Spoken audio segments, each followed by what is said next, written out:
Yeah, I think I got my camera positioned. Day 38 of filming, guys. I wasn't planning to film down here today. We had a big thunder shower rip through, and anyways, it's really humid out here today. I'm sweating pretty bad probably in front of the camera. But anyways, I got into a little carving task today that I thought I'd take a quick minute and do a knife review on this cold steel roach belly, it's called. I mentioned this on a video the other day when I was filming. And I think I mentioned it because I was so frustrated using the thing down here that, yeah, it was just bothered me trying to do this type of work. I was whittling another spot up there the other day. Today I'm just taking a piece out of this board for a piece of strapping that's going to come down and fit into that groove. And it's to make these portions here fit a little bit more flush up against the metal roofing. So this is hard to do. It's easy with power tools, but all I have down here is a little handsaw, and so I got into it with the knife here again, whittling.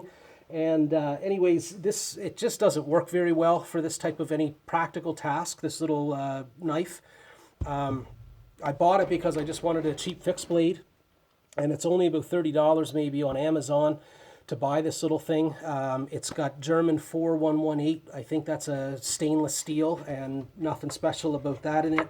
But you don't get special steels in a knife for the $30 kind of price range, so that's fine. It's made in Taiwan, and Taiwan makes some really nice quality knives for cold steel, so there's nothing wrong with that either. It's actually made fairly well, the quality of it. Well, I'll go over the good things of it. So it's got decent ergonomics. When you hold it in your hand, it feels comfortable. It's got jimping here on the spine, which are these little rounded things, I guess, that help your thumb come up here. It retains your grip a little bit better for doing fine tasks with it. You can't move your finger up onto the bottom of the blade like some knives. There's just not enough room, but it's a small knife, and so that's, fine. So the steel's good, the handle's decent, it's smooth though, so it's a little bit slippery. The sheath is really nice on it. It comes with a hard plastic sheath. It just pops in there. It retains the knife really well. It has a simple little clip on the back here for going on your belt. So everything that way is fine. The problem with it is that it has no purpose. Cold Steel made, I think, a really poor design with this blade. It has the shape, this upswept blade is usually used in defensive type rolls, like a Bowie knife. So it has that type of a sweep in it that you'd use on a defensive type of knife, but between the slippery handle and this little inadequate retention, I don't know what you call it, groove here, it doesn't feel safe. Any task that you would do where you would apply pressure onto the point of that knife, it feels like you would risk your hand coming up here onto the blade and slicing your hand open really badly. So I don't think it could be used for that type of a task safely at all. Otherwise, it would have had to have been ground out a little bit more round maybe in there and a little bit wider, that it would retain your fingers a little bit better. So it's no good for that task. Also, because of that upswept blade, again, it's not a very nice blade for doing practical tasks like this here.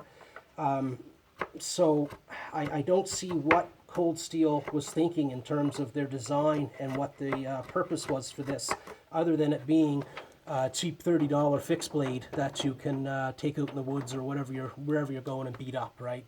A fixed blade is better sometimes to have in this type of place than a folding knife, because there's no mechanism and there's nothing to break. Likely this isn't full tang, but it has probably a decent tang buried up in here. And Cold Steel makes decent quality knives that at least they're not going to break or fail on you.